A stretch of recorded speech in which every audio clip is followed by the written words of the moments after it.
Hello, welcome back to the channel. Today we're going to dive right into how to set up and use the email gateway in Slack, the 2025 guide. First up, you'll want to navigate to your Slack workspace and go to the Settings and Administration section. Then select Workspace Settings. The reason we do this is to access the admin controls where we can enable the email gateway.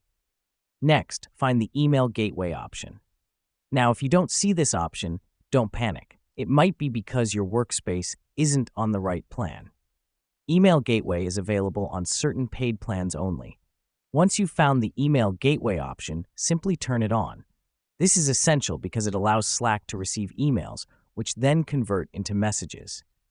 Now that we've done that, let's set up the email address for the channel. Go to the desired channel, click on the channel name at the top, and then select More, followed by Send Emails to this channel. An email address will be generated automatically.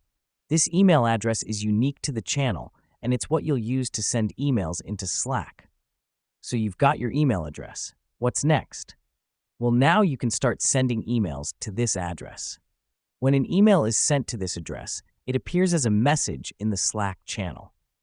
This helps us because it allows team members who prefer email to interact with the Slack workspace, enhancing overall communication. Finally, you might be wondering how to manage these emails.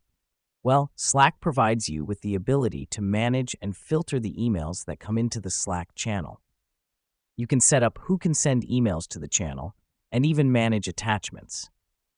And there you have it, a quick and easy guide to setting up and using the email gateway in Slack.